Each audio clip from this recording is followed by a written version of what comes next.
I fumbled with my phone in the dim light of my Toyota Camry, parked outside the rundown apartment complex had been calling home for the past 8 months. My daughter Mia was asleep in her booster seat in the back, her tiny chest rising and falling with the kind of peace I hadn't felt in years. The eviction notice crumpled in my purse felt like it weighed 1,000 pounds, and my bank account was sitting at a cool negative $47. I'd sworn I'd never ask him for help again, but when you're choosing between pride and keeping a roof over your kid's head, pride doesn't stand a chance. I pulled up Derek's contact, my ex-husband who'd promised to send child support 2 months ago and had been dodging my calls ever since. My fingers shook as I typed out the message, hating myself for every word. I know you don't want to hear from me, but Mia needs her medication, and I'm 3 days from being evicted. I'm begging you, just this once. $800 would cover everything. Please, Derek, for your daughter. I hit send before I could overthink it, then let my head fall back against the headrest, fighting the burn behind my eyes. I'd cried enough for one lifetime. The response came faster than I expected. I think you have the wrong number. My heart sank through the floorboard. I checked the contact, then checked it again. The number was different. Somehow, probably when I dropped my phone last week and the screen had spiderwebbed across the corner, Derek's contact had gotten corrupted. Perfect. Just perfect. I typed back quickly. God, I'm so sorry. Wrong number. Please delete this. I was about to block the contact when another message came through. Wait, are you serious? You're about to be evicted with a kid? I stared at the screen, my pulse picking up. Not your problem. Really sorry to bother you. The 3 dots appeared immediately. What's your name? I shouldn't have answered. Every instinct screamed at me to end this conversation with a stranger, but something about the direct question, the lack of judgment in those 4 words, made me respond. Natalie. The dots bounced for what felt like forever. Natalie, I'm Julian. I want to help. Can you tell me what you need? I actually laughed, a bitter sound that startled Mia awake for a second before she settled again. Some random person on the internet offering to help a stranger? Yeah, right. This was either a scam or some kind of sick joke. Thanks, but I don't take money from strangers. Have a good night. I moved to delete the thread entirely when my phone rang. The same number. Against every ounce of common sense I possessed, I answered. Hello? Don't hang up. The voice was deep, confident, the kind of voice that was used to being listened to. I know this is weird as hell, and you have no reason to trust me, but I'm looking at your message and I'm thinking about my own mom. She raised me and my sister alone, worked 3 jobs, and there were times when we were 1 paycheck from the street. I can't help her anymore because she passed 5 years ago, but maybe I can help you. I sat there in stunned silence, listening to this stranger's confession. I really don't understand what's happening right now, I finally managed. How do I know you're not some creep? Fair question, Julian said, and I could hear something that sounded like traffic in the background. Look, I'm going to text you a link. It's my LinkedIn profile. I run a private equity firm in Manhattan. Check it out, verify I'm real, and if you're comfortable, we can figure this out. No strings, no weird conditions, just one human helping another. The call ended, and a moment later, the link came through. I clicked it with trembling fingers, and my screen filled with the profile of Julian Ashford, CEO of Ashford Capital Partners. The photo showed a man in his late 30s, dark hair, sharp jawline, eyes that looked almost black in the professional headshot. The company description talked about billions in managed assets, philanthropic ventures, Forbes 30 under 30 from years back. This couldn't be real. I Googled him separately, found articles in the Wall Street Journal, Business Insider, a TED Talk about ethical investing. There was even a photo of him at some charity gala, shaking hands with the mayor. My hands were actually shaking now. Okay, you're real, I texted back. But this doesn't make sense. You don't know me. Why would you do this? His response was immediate. Because I can. Because someone should have been there for my mom and nobody was. Because $800 won't change my life, but it'll change yours. Send me your Venmo. I typed out my handle before my brain could catch up with my fingers, then sat there in my car, watching my sleeping daughter, wondering if I'd just made the biggest mistake of my life or stumbled into a miracle. The notification came through 5 minutes later. Julian Ashford sent you $2,000. The note read, "Medication, rent, and groceries. Take care of Mia." I actually gasped, loud enough that Mia stirred again. $2,000 from a complete stranger.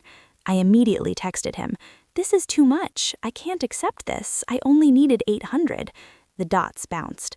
"Consider it an investment in Mia's future. And Natalie, my assistant, will be in touch tomorrow about something else. Don't freak out." Before I could respond to that cryptic message, he added, "Get some sleep. Things are going to get better." I drove home in a daze, carried Mia upstairs to our tiny 2-bedroom apartment, and tucked her into bed. Then I sat on my own mattress, the one with the broken spring that dug into my back, and finally let myself cry. The email came at 9 the next morning from someone named Patricia Vance, executive assistant to Julian Ashford. "Miss Reeves, Mr. Ashford has asked me to reach out regarding a potential opportunity. He mentioned you have experience in event coordination and marketing." I read the email 3 times. I'd mentioned nothing about my background to Julian, which meant he'd looked me up. The thought should have creeped me out, but instead I felt something else, something I hadn't felt in years. Hope. I wrote back carefully. "I used to coordinate corporate events for a marketing firm in Chicago before I had my daughter.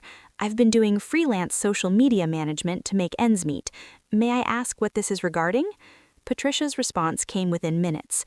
"Mr. Ashford is hosting a charity gala in 3 weeks, benefiting single mothers and children in need. His previous coordinator had a family emergency.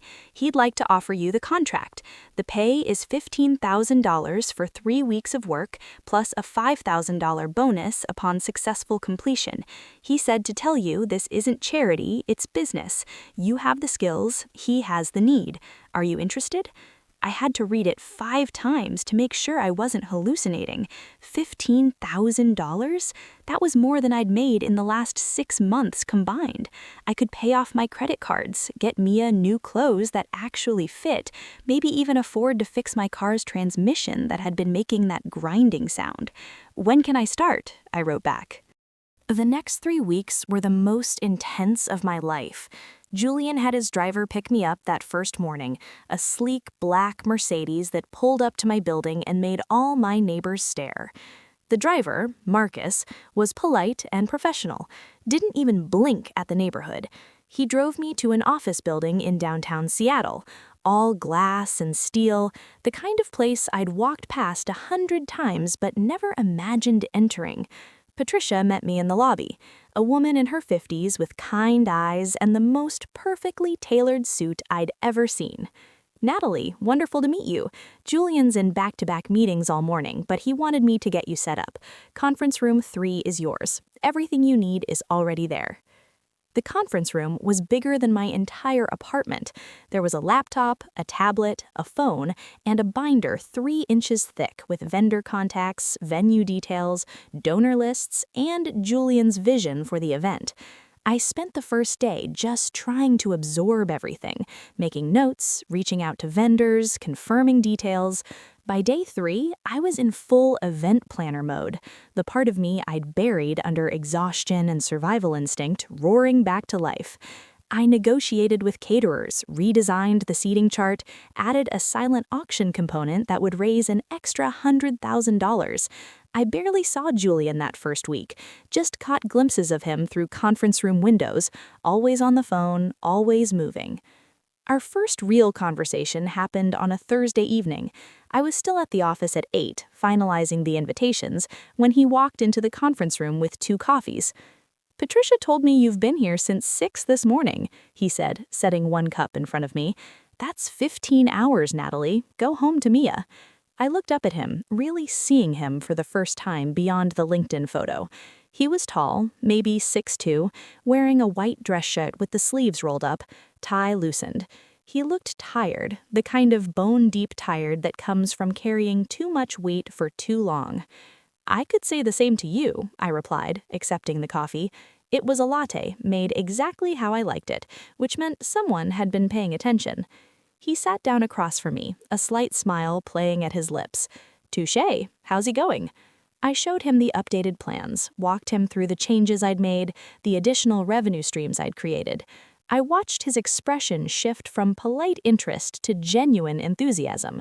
"This is incredible," he said, leaning back in his chair. "You've basically tripled the impact of this event in a week. Patricia said you were good, but this is exceptional." I felt heat rise to my cheeks. I used to be good at my job, before everything fell apart. Julian's eyes met mine, and there was something in them that made my breath catch. "What happened, if you don't mind me asking?" I shouldn't have told him. We barely knew each other, but something about the quiet office, the late hour, the way he was looking at me like I was a person and not a charity case, made the words spill out. I got pregnant at 27. Derek and I had been married for 2 years, and he said he wanted kids, but the reality of sleepless nights and diapers and my whole world revolving around this tiny human, he couldn't handle it. He started staying late at work, then staying out all night. I found out about the first affair when Mia was 6 months old. I tried to make it work, went to counseling, did everything right. He promised to change. I took a sip of coffee, the burn of it grounding me. He didn't. By the time Mia was 2, there had been 3 more women that I knew of. I filed for divorce. He fought me for custody not because he wanted Mia, but because he didn't want to pay support. He has a good lawyer. I didn't. He got weekends, I got primary custody, and a support order he's never once honored. Julian's jaw tightened. "And the court won't enforce it?" I laughed bitterly. "The court's backed up for months. I've filed contempt charges twice. He's a pharmaceutical sales rep, makes good money, but he knows how to hide it, pays for everything in cash, claims financial hardship. Meanwhile, I'm working 3 freelance jobs and still can't afford Mia's asthma medication." The silence that followed felt heavy. Julian stood up, walked to the window overlooking the city lights. "I'm going to make a call," he said quietly. "I have a friend who's a family law attorney, one of the best in the state. She owes me a favor." I stood too, shaking my head. "Julian, you've already done too much. The job, the money, I can't let you—" He turned to face me, and the intensity in his eyes stopped my words. "Yes, you can. You're not a charity case, Natalie. You're a talented woman who got screwed over by a system that fails single mothers every single day. Let me help level the playing field." The thing about Julian Ashford I learned over the following weeks was that when he decided to do something, it got done. By the next Monday, I had a consultation scheduled with Margaret Chen, the family law attorney who'd represented 3 Fortune 500 CEOs in their divorces. She took my case pro bono, said anyone who could reorganize a charity gala and increase projected revenue by 300% in a week was worth fighting for. Within 2 weeks, she'd filed new motions, subpoenaed Derek's financial records, and discovered he'd been hiding income in his girlfriend's bank account. The look on his face at the emergency hearing was worth every sleepless night I'd endured. The gala itself was 3 days away when things shifted between Julian and me. We were doing a final walkthrough of the venue, a historic hotel ballroom that dripped crystal chandeliers and old money. I was checking sightlines for the stage when I felt him come up beside me. "You've done something incredible here," he said softly. "This is going to change lives, Natalie. Already has changed at least one." I turned to look at him, and the expression on his face made my heart stutter. "I should be thanking you," I said. "You gave me a chance when you had no reason to." He shook his head. "I gave you an opportunity. You're the one who turned it into something extraordinary." We stood there in the empty ballroom, and for the first time in 3 years, I let myself really see a man. Not as a threat, not as someone who'd betray me, just as Julian. Complicated, driven, carrying his own wounds, but somehow still willing to help others carry theirs. "Why did you really do this?" I asked. The truth. He was quiet for a long moment, his dark eyes searching mine. "The truth? That text you sent, it reminded me of every time I watched my mom cry over bills she couldn't pay, every time she had to choose between feeding us and feeding herself.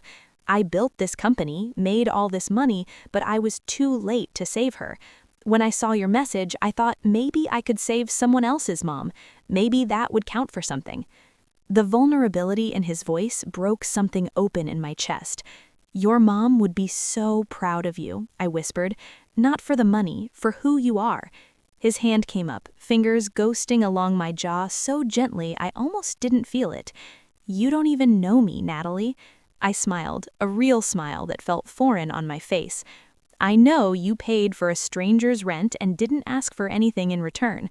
I know you could have hired any event coordinator in the city, but you gave a broke single mom a shot. I know you're trying to honor your mom's memory in a way that actually matters. That's enough to know you're a good man, Julian Ashford. What happened next felt inevitable and terrifying all at once. He leaned in slowly, giving me every chance to pull away, and when his lips met mine, it was like coming up for air after drowning for years. The kiss was soft at first, questioning, then deeper as I pressed closer, my hands fisting in his shirt. It had been so long since I'd been touched with tenderness, since a man had looked at me like I was precious instead of burdensome. We pulled apart, eventually, both breathing hard, and I saw my own fear reflected in his eyes. "This is complicated," I said. He nodded. "Impossibly complicated. You work for me, you're going through a custody battle, I have a profile that means any relationship gets scrutinized, the press would have a field day with this." I knew he was right, knew that starting something with Julian was probably the worst idea I'd had in years, but I also knew that I was tired of playing it safe, of letting fear make all my decisions. "So what do we do?" I asked. "We take it slow," he said, his thumb tracing my bottom lip. "We finish the gala, you knock it out of the park, which you will, then we see where we are. No pressure, no expectations, just honest." It was the most reasonable thing anyone had said to me in years, and also the thing that made me want him even more. "Okay," I whispered, slow. The gala was a triumph. 500 guests, including 2 senators, a dozen Fortune 500 CEOs, and enough old money to fund a small country. I'd coordinated every detail perfectly, from the string quartet that played during cocktail hour to the video presentation that had half the room in tears. The silent auction raised $200,000. The paddle raise, where Julian personally challenged the room to donate, brought in another $300,000. By the end of the night, we'd raised over $1 million for single mothers and their children. I watched from the wings as Julian gave his closing remarks, talking about his mother, about the dignity every parent deserves, about building systems that support instead of punish. He was magnetic up there, commanding the room with an ease that came from years of running boardrooms and closing deals. But when his eyes found mine in the crowd, when he smiled that small private smile meant just for me, I felt like the only person in the world. We couldn't have done this without the extraordinary work of our event coordinator. Natalie Reeves, come up here, please. My heart hammered as I walked onto the stage in the black dress Patricia had insisted I borrow from some designer I'd never heard of. Julian took my hand as I reached him, the touch sending electricity up my arm. "Natalie came to us 3 weeks ago," he told the room. "She's a single mother, working 3 jobs, fighting a system that makes it nearly impossible to get ahead. But she's also one of the most talented event coordinators I've ever worked with. She took this gala and transformed it into something that will genuinely change lives. She is exactly who we're fighting for, and exactly why this work matters." The applause was deafening. I stood there, Julian's hand warm in mine, and felt something I hadn't felt in years. Not just hope, but possibility. The idea that maybe my story wasn't over, that maybe the hard parts had been building towards something better. The after-party was in a private room, just the core team and a few major donors. I was standing by the window, looking out at the Seattle skyline, when Margaret Chen approached me. "We got the ruling," she said without preamble. Judge ordered Derek to pay all back support plus interest, garnished his wages. He'll be paying you $1,200 a month going forward, and he has to maintain health insurance for Mia. Plus, he has to cover half of all medical expenses. I actually grabbed the windowsill to steady myself. Are you serious right now? Margaret smiled, the kind of smile a shark gives before it strikes. Dead serious. Your ex tried to play games with the court. Bad idea. Judge Peterson doesn't tolerate that nonsense. You and Mia are going to be okay, Natalie. I excused myself to the bathroom and cried for 10 minutes straight, the kind of crying that's half relief and half release of 3 years of terror. When I finally emerged, mascara probably ruined, Julian was waiting in the hallway. He didn't say anything, just pulled me into his arms and let me fall apart against his chest. "I've got you," he murmured into my hair. "You're okay. You're safe." Those words, that promise, broke something in me that had been holding rigid for years. I'd been strong for so long because I had no choice, because Mia needed me to be unbreakable. But here, in Julian's arms, I could finally let myself be fragile, could finally admit that I'd been terrified every single day, that I'd cried myself to sleep more nights than not, that I'd wondered if I was failing my daughter by not being able to give her more. "Come home with me tonight," Julian said quietly. "Not for anything except sleep. I have a guest room with the most comfortable bed you've ever experienced, and tomorrow's Saturday. We can order pancakes, watch cartoons with Mia, just exist without any pressure." I pulled back to look at him. "You want to watch cartoons with a 4-year-old? His smile was soft. "I want to spend time with you, and Mia is part of you. Besides, I happen to be a Bluey fan. Don't judge me." I laughed through my tears. "You watch Bluey?" He shrugged. "My sister has 3 kids. I'm the fun uncle. I have opinions about which dad is better, Bandit or Stripe." The fact that this billionaire CEO knew the difference between the Healer brothers made something warm unfold in my chest. "Okay," I said. "Yes, let's go." Julian's house was in Medina because, of course it was, tucked among tech moguls and old family money. But it wasn't ostentatious, just a beautiful craftsman-style home with views of Lake Washington and enough space to breathe. Mia woke up when we carried her in, took one look at the house and declared it like a palace. Julian gave her a tour, showing her the guest room that would be hers, complete with a window seat and more stuffed animals than one child could possibly need. "I keep these for my nieces and nephews," he explained, "but I think you should have them tonight." Mia looked up at him with those big brown eyes that had brought me to my knees the day she was born.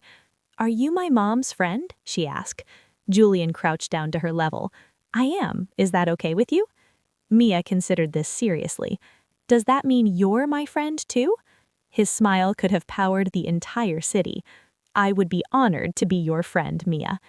Watching them together over the next few weeks, I fell even harder. Julian wasn't one of those men who treated kids like accessories or inconveniences. He engaged with Mia, asked her opinions, listened when she talked about preschool drama and her favorite colors, and why unicorns were scientifically possible if you really thought about it.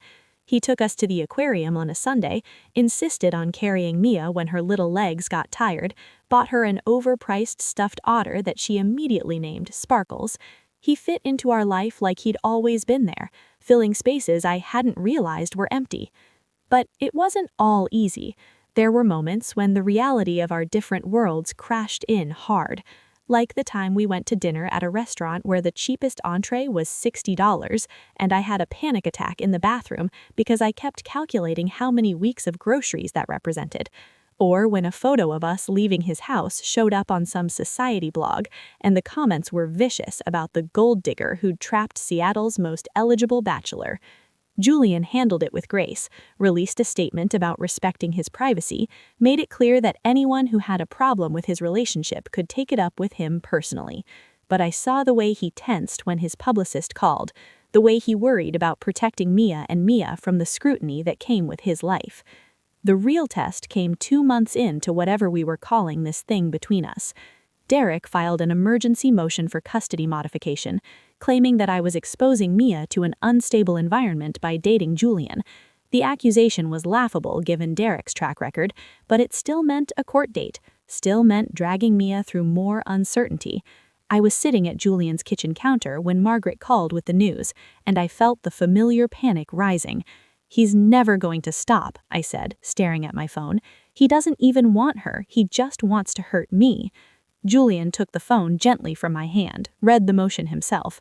I watched his jaw tick, that tell that meant he was furious but controlling it. "He wants to play hardball? Fine, we'll play hardball." What I didn't know was that Julian had already hired a private investigator the week after Derek's first contempt hearing.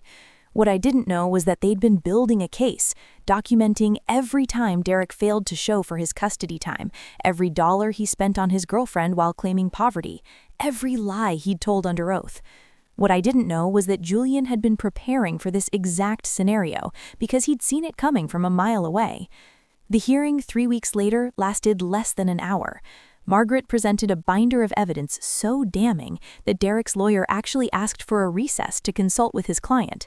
When we reconvened, Derek agreed to withdraw his motion, accepted a modified custody arrangement that gave him supervised visits once a month, and signed away any future attempts to reduce his support payments. I watched him leave the courthouse, shoulders slumped, and felt nothing. Not triumph, not vindication, just a quiet relief that this chapter was finally closing. Julian was waiting outside, leaning against his car, and when he saw me, his whole face transformed. I ran to him like something out of a movie, jumped into his arms and kissed him in front of the courthouse and God and everyone. "It's over," I said against his lips. "He can't hurt us anymore." Julian held me so tight I could barely breathe. "You did this, Natalie. You fought like hell for your daughter. I just helped clear some obstacles." I pulled back to look at him, this man who'd stumbled into my life through a misdirected text message and somehow become my entire world. "I love you," I said, the words falling out before I could stop them. "I know it's fast and probably crazy, but I love you, Julian Ashford." The smile that spread across his face was like sunrise. "It's not crazy, or maybe it is, but I don't care. I love you too, Natalie. I've loved you since you walked into my office that first day and proceeded to reorganize my entire gala in a week. I loved you when you stood on that stage and let the world see how strong you are. I loved you the first time Mia called me Mr. Julian and asked if I wanted to have a tea party. This is the least crazy thing I've ever done." We stood there in the courthouse parking lot holding each other, and I let myself believe it. Let myself believe that sometimes wrong numbers lead to right people, that sometimes the universe conspires to save you when you're drowning, that sometimes love shows up exactly when you've stopped looking for it. 6 months later, Julian proposed in the most Julian way possible. No fancy restaurant, no big production. We were at his house watching Mia play in the backyard, and he just turned to me and said, "Marry me. Not because it makes sense or because it's what people do. Marry me because I want to wake up next to you every morning and fall asleep with you every night. Because I want to be Mia's dad in every way that matters. Because you make me believe in things I thought I'd lost." I said yes before he even finished talking, and Mia came running inside at my squeal, demanding to know what was happening. When we told her, she looked between us seriously. "Does this mean Mr. Julian will live with us forever?" Julian scooped her up. "If that's okay with you, little miss." She threw her arms around his neck. "Okay, but you have to help with my homework. Mom's not good at math." The wedding was small, just family and close friends, held in Julian's backyard with Mia as the flower girl. She took her job very seriously, practiced her walk for weeks, insisted on wearing the pinkest dress known to humanity. Patricia was my maid of honor, had become one of my closest friends over the months. Margaret came, bringing her wife and twin daughters. Even Derek sent a card, a stiff congratulations that felt more like surrender than celebration, and I took it for what it was, the closing of a door that had needed to close for years. As I walked down the makeshift aisle, Mia scattering rose petals with abandon, I caught Julian's eyes. He was crying, this powerful man who commanded boardrooms and managed billions, had tears streaming down his face as I came to him. "You're late," he whispered when I reached him, referencing the 2 minutes I'd made him wait. I grinned, had to make an entrance. The officiant, a friend of Julian's from college, kept the ceremony short, but when it came time for vows, Julian surprised me by pulling out a folded piece of paper. "I wrote these on my phone the night you sent that first text," he said. I know that sounds impossible, but something in your message, the raw honesty of it, made me believe in fate again. So I wrote this. If I ever find someone brave enough to ask for help when they need it, strong enough to keep going when everything's falling apart, and real enough to show me who they are without pretense, I'm going to hold on to them and never let go. I'm going to show them what they're worth. I'm going to build them a life where they never have to choose between pride and survival again. Natalie, you are that person. You're everything I wrote about and so much more.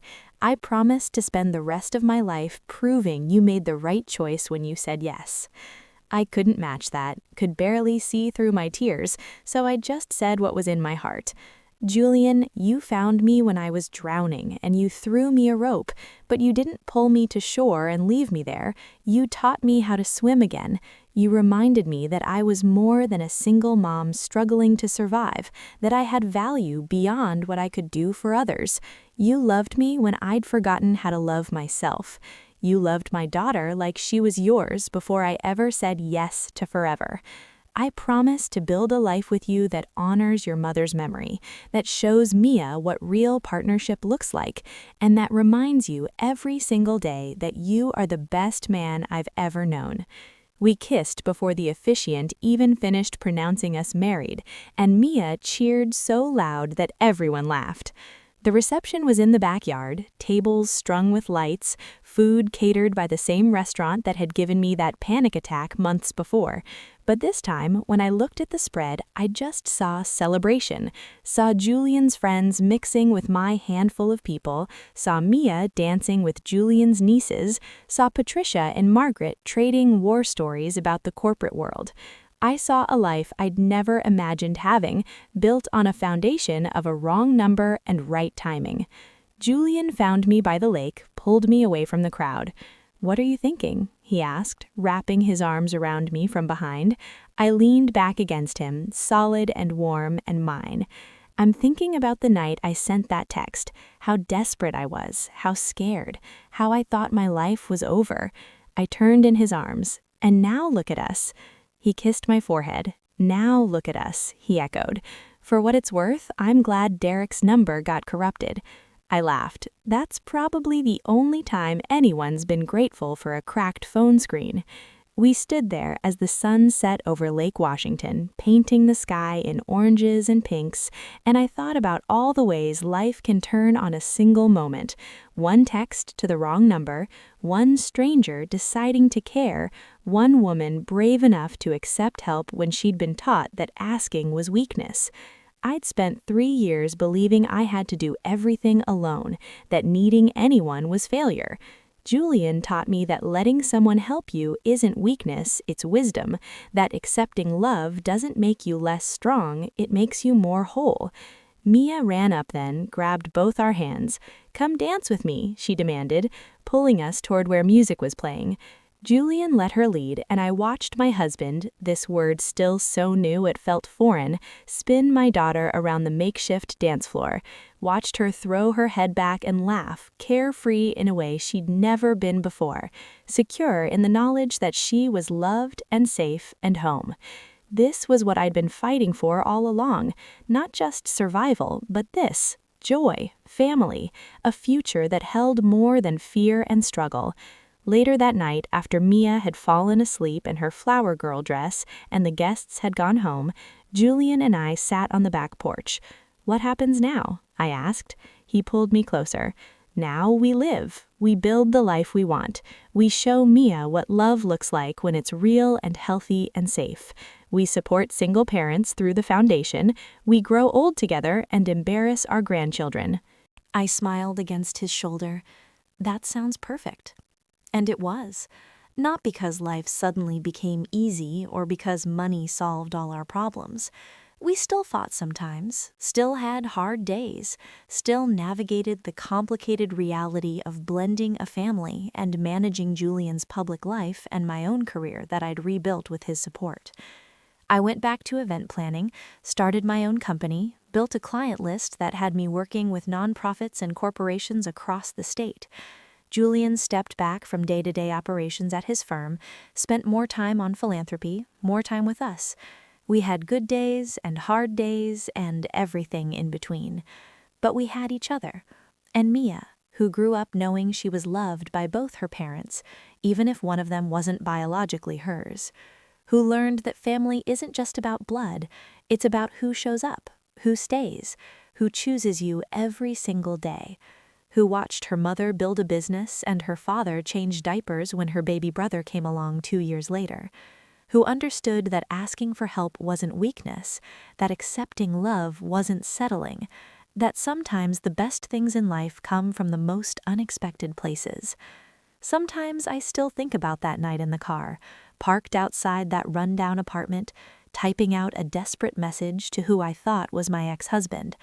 How different my life would be if Julian's number had been 1 digit off in either direction.